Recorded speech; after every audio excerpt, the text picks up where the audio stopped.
Doctor Sandeep ಅವರೇ, ಈಗ ನನ್ನ ಮನೆಯಲ್ಲೂ 1.5 ವರ್ಷದ ಮಗು ಇದೆ. ವ್ಯಾಕ್ಸಿನಿಗೆ ಅಂತೆಲ್ಲ ಕರ್ಕೊಂಡು ಹೋದಾಗ ಡಾಕ್ಟ್ರುಗಳು ನೀವು ಹೇಳ್ತೀರಿ ಸ್ಕ್ರೀನ್ ಟೈಮ್ ಬಳಸಬೇಡಿ ಅಂತ. ಅದರ ಜೊತೆಗೆ ಇನ್ನೊಂದು ಹೇಳ್ತೀರಿ, ಮಗುವಿಗೆ ಊಟ ಮಾಡಕ್ಕೆ ಬಿಡಿ, ಎಷ್ಟು ತಿಂತಾನೋ ಅಷ್ಟು ಮಾತ್ರ ಸಾಕು, ಹೆಚ್ಚಿಗೆ ಫೋರ್ಸ್ ಮಾಡಬೇಡಿ ಅಂತ. ಫೋರ್ಸ್ ಮಾಡಬೇಡಿ ಅಂದಾಗ ಊಟದ ಸಮಯದಲ್ಲಿ ಏನು ಮಾಡ್ತೀವಿ? ಆಮೇಲೆ ಇನ್ನೊಂದು ಹೇಳ್ಬಿಡ್ತೀರಿ, ಓಡಾಡಿಸ್ಕೊಂಡು ತಿನ್ಬೇಡ್ರಿ ನೀವು, ಅದಕ್ಕೆ ಎಷ್ಟು ತಿನ್ನಬೇಕೋ ಅಷ್ಟು ತಿನ್ನಕ್ಕೆ ಬಿಡಿ ಅಂತ. ಅದು 2 ತುತ್ತು ತಿಂದಿರಲ್ಲ, ನಮಗಂತೂ ಸಮಾಧಾನ ಆಗಲ್ಲ ತಾಯಂದ್ರಿಗೆ. ಏನು ಮಾಡ್ತೀವಿ? ಮೊಬೈಲ್ ಕೊಡ್ತೀವಿ. ಡಾಕ್ಟ್ರ್ ಹೇಳಿದ್ದಾರೆ ಅದ್ರ ಪಾಡಿಗೆ ಅದೇ ತಿನ್ನಬೇಕು ಅಂತ. ಮೊಬೈಲ್ ಕೊಡ್ತೀನಿ, ತಿನ್ನಕ್ಕೆ ಒಂದು ಬೌಲ್ ಕೊಡ್ತೀನಿ. ಅದು ಎಷ್ಟು ತಿಂದಿದೆಯೋ ಎಷ್ಟು ಬಿಟ್ಟಿದೆಯೋ ಅದಕ್ಕೂ ಕೂಡ ಗೊತ್ತಾಗ್ತಾರಲ್ಲ.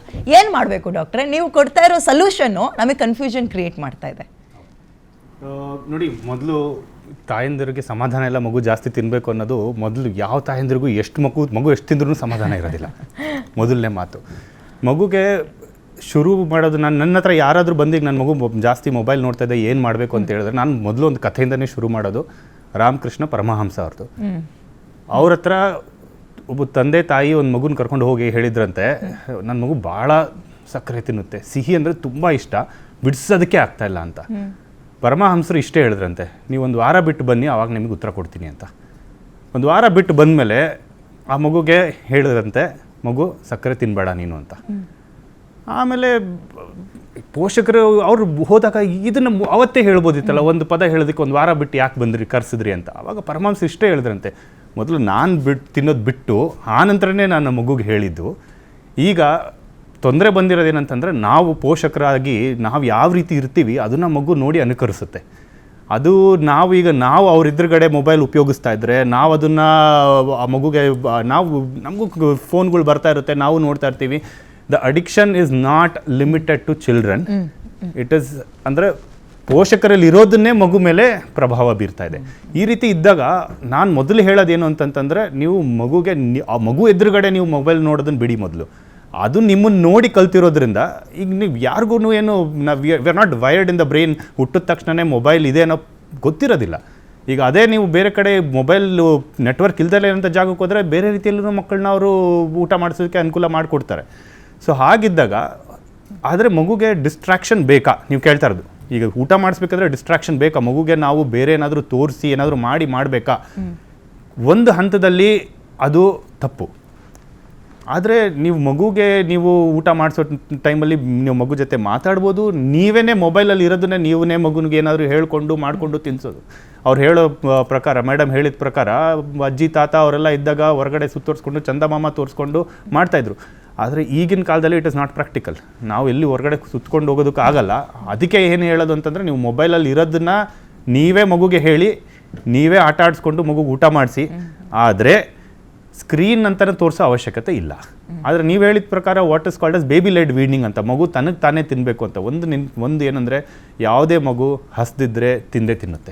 ಯಾವುದೇ ಪ್ರಾಣಿ ಆಗಿದ್ರೂ ಹಸಿದ್ರೆ ತಿನ್ನುತ್ತೆ. ಹುಲಿ ಆದರೆ ಅದು ಹೋಗ್ಬಿಟ್ಟು ಹಂಟ್ ಮಾಡಿ ತಿನ್ನುತ್ತೆ ಹೊರತು ಹಸುಕೊಂಡು ಯಾರೂ ಇರೋದಿಲ್ಲ. ಆ ರೀತಿ ಇದ್ದಾಗ ಏನಾಗುತ್ತೆ, ಕೆಲವು ಸತಿ ದೇರ್ ವಿಲ್ ಬಿ ಅದೇನಂದರೆ, ಅವರು ಮಗುಗೆ ಯಾವ ರೀತಿ ಊಟ ಕೊಡ್ತಾರೆ, ಯಾವ ಸಮಯದಲ್ಲಿ ಕೊಡ್ತಾರೆ, ಅದಕ್ಕಿಂತ ಮುಂಚೆ ಏನಾದ್ರು ತಿನ್ಸಿರ್ತಾರ. ಕೆಲವು ಸತಿ ಹೊಟ್ಟೆ ತುಂಬ ಎದೆ ಹಾಲು ಕೊಟ್ಬಿಟ್ಟು 6 ತಿಂಗಳು ಮಗುಗೆ ನೀವು ತಿನ್ನು ಅಂದರೆ ತಿನ್ನೋದಿಲ್ಲ. ಅವಾಗ ಏನಾಗುತ್ತೆ, ಗಾಬರಿ ಆಗೋಗ್ಬಿಡುತ್ತೆ. ನಮ್ಮ ಮಗುನ ಕ್ಲಿನಿಕ್ಗೆ ಕರ್ಕೊಂಡು ಹೋದಾಗ ವ್ಯಾಕ್ಸಿನ್ ಹಾಕ್ಬೇಕಾದ್ರೆ ಡಾಕ್ಟ್ರು ಎಷ್ಟು ತೂಕ ಅಂತೆಲ್ಲ ನೋಡ್ತಾರೆ. ಅದಾದಮೇಲೆ ಅವನ ಪಾಡಿಗೆ ಅವನೇ ತಿನ್ನಬೇಕು, ರೂಢಿ ಮಾಡಿ ಎತ್ಕೊಂಡು ಓಡಾಡ್ಸೋದು, ಫೋರ್ಸ್ಫುಲಿ ಫೀಡ್ ಮಾಡೋದೆಲ್ಲ ಮಾಡಬೇಡಿ. ಒಂದು ತಟ್ಟೆಗೆ ಹಾಕೊಡಿ, ಅವ್ನು ತಿನ್ನಲಿ, ಎಷ್ಟು ಬೇಕೋ ಅಷ್ಟು ತಿಂತಾನೆ, ಸಾಕು ಬಿಡಿ. ಅವ್ನು ಹೇಳ್ದಂಗೆ ನೀವು ಕೇಳಿ, ನೀವು ಹೇಳ್ದಂಗೆ ಅವ್ನು ಕೇಳಲ್ಲ ಅಂತ.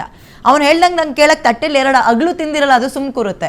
ಮೊಬೈಲ್ ಇಟ್ಕೊಡ್ತಾರೆ, ನೀವು ಎತ್ಕೊಂಡು ಓಡಾಡ್ಬಿಡಿ ಅಂದಿರ್ತೀರಲ್ಲ, ಅದಕ್ಕೆ ಮೊಬೈಲ್ ಕೊಟ್ಟಿರ್ತಾರೆ ತಂದೆ ತಾಯಿ. ಏನು ಮಾಡ್ತೀರಿ? ಇದು ರಿವರ್ಸ್ ಆಗಿ ಪ್ರಾಬ್ಲಮ್ ಮಾಡ್ತಾ ಇದೆ ನನ್ನ ಮಕ್ಕಳಿಗೆ ಅಂತ. ಎಸ್, ಬರ್ತೀನಿ ಡಾಕ್ಟ್ರೆ ನಾನು ನಿಮ್ಮ ಹತ್ರ. ಡಾಕ್ಟರ್ ಮಧುಸೂದನ್ ಅವರೇ, ನಿಮ್ಮ ಫಸ್ಟ್ ಓಪನಿಂಗ್ ಕಾಮೆಂಟ್ ತಗೊಬಿಡ್ತೀನಿ, ಆಮೇಲೆ ಪ್ರಶ್ನೆಗಳನ್ನು ಕೇಳ್ತೀನಿ ಈ ಸುದ್ದಿಯಲ್ಲಿ. ಓಕೆ, ಇಲ್ಲಿ ಏನಾಗಿದೆ ಅಂದರೆ, ಎಲ್ರಿಗೂ ಗೊತ್ತಿದೆ ಇದು ಹಾನಿಕರ, ಇದರಿಂದ ಬೆನಿಫಿಟ್ ಇದ್ದಷ್ಟೇ ಡಿಸ್ಅಡ್ವಾಂಟೇಜ್ ಅಂತ ಎಲ್ರಿಗೂ ಗೊತ್ತಿದೆ. ಆದರೆ ಯಾರು ಕೂಡ ಅದರ ಹಿನ್ನೆಲೆ ನೋಡಲ್ಲ, ಅದು ಯಾಕೆ ಏನು. ಈಗ ಉದಾಹರಣೆಗೆ ಇವರು ಹೇಳಿದಾಗೆ ಪೇರೆಂಟ್ಗಳು ಮೊಬೈಲ್ ಕೊಟ್ಟುಬಿಟ್ಟು ಮತ್ತೆ ಮಗು ಫುಡ್ ತಿನ್ನೋದೇ ಇಲ್ಲ ಮೊಬೈಲ್ ಇಲ್ಲದೆ. ಯಾಕೆಂದರೆ ಅಲ್ಲೊಂದು ಅಸೋಸಿಯೇಷನ್ ಬೆಳೆದಿರುತ್ತೆ. ಆ ಅಸೋಸಿಯೇಷನ್ ಏನಪ್ಪ ಅಂತಂದರೆ, ಈಗ ನಾವು ಬಹುಶಃ ನೀವು ನೋಡಿರ್ತೀರ, ಪ್ರಾಣಿಗಳನ್ನು ಹೇಗೆ ಟ್ರೈನ್ ಮಾಡ್ತಾರೆ ಅಂದರೆ, ಒಂದು ಸ್ವೀಟ್ ಕೊಟ್ಟುಬಿಟ್ಟು ಅಥವಾ ಏನಾದರೂ ಒಂದು ಬಿಸ್ಕಿಟ್ ಕೊಟ್ಟುಬಿಟ್ಟು ಅದನ್ನು ಆ್ಯಕ್ಟ್ ಮಾಡಿಸ್ತಾರೆ. ಸೊ ಇದೇ ಥರ ಮಕ್ಕಳಿಗೆ ಏನು ಮಾಡಿದ್ದಾರೆ, ಮೊಬೈಲ್ ಕೊಟ್ಟುಬಿಟ್ಟು ಫುಡ್ ಕೊಟ್ಟುಬಿಟ್ಟು ಕಾಂಬಿನೇಷನ್ ಮಾಡಿಬಿಟ್ಟಿದ್ದಾರೆ. ಸೊ ಒಂದು ಕಡೆಯಿಂದ ಫುಡ್ಡು, ಇನ್ನೊಂದು ಕಡೆಯಿಂದ ಪ್ಲೇಷರು. ಸೊ ಫುಡ್ಡಿಗಿಂತ ಜಾಸ್ತಿ ಪ್ಲೆಷರ್ ಅವರಿಗೆ ಇರುತ್ತೆ. ಯಾಕೆ ಅಂತಂದರೆ ಅದು ಮೊಬೈಲ್ ಅಷ್ಟು ಅಟ್ರಾಕ್ಟ್ ಮಾಡುತ್ತೆ. ಹಾಗಾಗಿ ಆ ಅಸೋಸಿಯೇಷನ್ ಲರ್ನಿಂಗಿಂದ ಆಗಿಬಿಟ್ಟು ನನಗೆ ಫುಡ್ ಹೋಗಲ್ಲ ಅದು ಇಲ್ಲದೆ ಅಂತ ಮಟ್ಟಿಗೆ ಬಂದಿದೆ. ಆದರೆ ಇದೇನು ದೊಡ್ಡ ಕಷ್ಟದ ಕೆಲಸ ಅಲ್ಲ, ಇದನ್ನು ಬಿಡಿಸ್ಬೋದು. ಎನಿ ಲರ್ನಿಂಗ್ ಕ್ಯಾನ್ ಬಿ ಅನ್ಲರ್ನ್ಡ್, ಅದೇನು ಥಿಯರಿ ಹೇಳುತ್ತೆ. ಅನ್ಲರ್ನಿಂಗ್ ಮಾಡಬೇಕು. ಏನು ಮಾಡಬೇಕು ಅಂದರೆ, ಈಗ ಡಾಕ್ಟ್ರು ಹೇಳಿದಾಗೆ ಅಪ್ಪ ಅಮ್ಮ ಕೂಡ ಮಗು ಜೊತೆ ಕೂತ್ಕೊಂಡು ಊಟ ಮಾಡಿ, ಅಪ್ಪ ಅಮ್ಮ ಊಟ ಮಾಡೋ ಶೈಲಿ ನೋಡಿ ಮಗು ತಿನ್ನತ್ತೆ. ಅದನ್ನ ನೋಡಿ, ಯಾಕಂದ್ರೆ ನಾವು ತಿನ್ನುವಾಗ ಕೂಡ ಆ ಸೌಂಡ್ ಮಾಡಿ, ಆ ಟೇಸ್ಟ್ ಮಾಡಿ, ಅಥವಾ ಆ ಎಕ್ಸ್ಪ್ರೆಷನ್ ಕೊಡಿ, ವಾವ್ ಸಖತ್ತಾಗಿದೆ ಫುಡ್ ಅಂತಂದ್ರೆ ಆಟೋಮೆಟಿಕ್ ಮಗು ತಿನ್ನತ್ತೆ. ಇದು ನಾವು ಮಾಡಲ್ಲ. ಯಾಕಂದ್ರೆ ನಾವು ಅಪ್ಪ ಅಮ್ಮ ಫುಡ್ ತಿನ್ನೋದು ಮಗು ನೋಡೋದೇ ಇಲ್ಲ. ಮಗುಗೆ ಏನು ಮಾಡ್ತೇವೆ, ಸಿಟ್ಟಿಂಗ್ ರೂಮಲ್ಲಿ ಫುಡ್ ಕೊಟ್ಬಿಟ್ಟು ಮೊಬೈಲ್ ಕೊಟ್ಟು ಕೂರಿಸ್ತೀರಾ. Where is a modeling comes? ಎಲ್ಲಿ ಬರುತ್ತೆ? ಟೇಬಲ್ ಮೇಲೆ ಕೂತ್ಕೊಂಡು ಎಲ್ಲಿ ತಿಂತಾರೆ? ಸೊ ಅಂಥ ಸಂದರ್ಭದಲ್ಲಿ ಇದು ಗೊತ್ತಿದೆ ಪೇರೆಂಟು ಕೂಡ ಇದು ಹಾಳು ಅಂತ, ಆದರೂ ಅದಕ್ಕೆ ಮುಂದೆ ಹೋಗ್ತಾರೆ. ಅದಕ್ಕೊಂದಿಷ್ಟು ನಾನು ಮಾಹಿತಿಯನ್ನು ಅಥವಾ ಒಂದಿಷ್ಟು ಸೈಕಲಾಜಿಕಲ್ ಇಂಪ್ಯಾಕ್ಟ್ ಅನ್ನು ಕೂಡ ನಾನು ಹೇಳ್ತೀನಿ. ಒಂದು ಸ್ವಲ್ಪ ಸಜೆಷನ್ ಕೂಡ ಈ ಮುಖಾಂತರ ಕೊಡಬಹುದು. ಓಕೆ, ಈ ಸೈಬರ್ ಬುಲ್ಲಿಂಗ್ ಅನ್ನೋ ಥರ ಸ್ಕ್ರೀನ್ ಬುಲ್ಲಿಂಗ್ ಅಂತ ಕೂಡ ಶುರುವಾಗಿದೆ. ಅದು ಮಕ್ಕಳ ಮೇಲೆ ಈ ಅಂಬೆಗಾಲಿಡೋದು, ಟಾಡ್ಲರ್ಸ್ ಅಂತ ಏನು ಕರಿತೀವಿ, ಅದನ್ನು ಬಿಟ್ಬಿಡೋಣ ನಾವು ಡಾಕ್ಟ್ರೆ. ಸ್ಕೂಲ್ಗೆ ಹೋಗೋ ಮಕ್ಕಳ ಮೇಲೆ ತುಂಬ ನೆಗೆಟಿವ್ ಆಗಿ ಇಂಪ್ಯಾಕ್ಟ್ ಆಗ್ತಾ ಇದೆ. ಹೆಂಗೆ ಕಂಡುಹಿಡಿಯೋದು ಡಾಕ್ಟ್ರೆ? ಪೋಷಕರು ಇದರಿಂದ ಅವೇರ್ ಆಗಿರೋದು ಹೇಗೆ? ನೋಡಿ, ಸ್ಕ್ರೀನ್ ಟೈಮಿಂಗ್ ಅಂತ ಏನಂತಂದರೆ ಯೂಶ್ವಲಿ ಅದು 2 ವರ್ಷದವರೆಗೂ ಯಾವುದೇ ಮಕ್ಕಳಿಗೂ ಯಾವುದೇ ರೀತಿ ಸ್ಕ್ರೀನ್ ರೆಕಮೆಂಡೇಶನ್ಸ್ ಪ್ರಕಾರ ಯಾವುದೇ ಮಕ್ಕಳಿಗೂ ಯಾವುದೇ ಸ್ಕ್ರೀನ್ ಟೈಮ್ ಇರಬಾರ್ದು. 2 ವರ್ಷದ ನಂತರ we call it a supervised screen time from 30 minutes up to 60 minutes to 45 minutes ಅಷ್ಟೇ, ಅದಕ್ಕಿಂತ ಜಾಸ್ತಿ ಕೊಡಬಾರ್ದು. ಈಗ ಸೂಪರ್ವೈಸ್ ಸ್ಕ್ರೀನ್ ಟೈಮಿಂಗ್ ಅಂದರೆ ಏನು ತೋರಿಸ್ಬೇಕು, ಏನು ತೋರಿಸ್ಬಾರ್ದು ಅನ್ನೋದು ಪೋಷಕರಿಗೆ ಗೊತ್ತಿರಬೇಕು. ಈಗ ನೀವು ಹೇಳಿದ ಪ್ರಕಾರ ಸ್ಕೂಲಿಗೆ ಹೋದಾಗ ಮಕ್ಕಳು ಕಲಿತಾರೆ, ಆದರೆ ನೀವು ನಿಮ್ಮ ಮಕ್ಕಳ ಮೇಲೆ ನೀವು ನಿಗಾ ಇಡಬೇಕು, ಯಾವ ರೀತಿ ಅವರು ಸ್ಕ್ರೀನ್ ನೋಡ್ತಾ ಇದ್ದಾರೆ ಅಂತ. There are lot of devices which can track what your child is doing. So ಅದರಿಂದ ನೀವು ಅದನ್ನು ನಿಗಾ ಇಟ್ಕೊಳ್ಳೋದು ತುಂಬ ಇಂಪಾರ್ಟೆಂಟು. ಯಾಕೆ ಅಂತಂತಂದರೆ, ಈಗ I think 2016-17 we had seen that blue veil incident.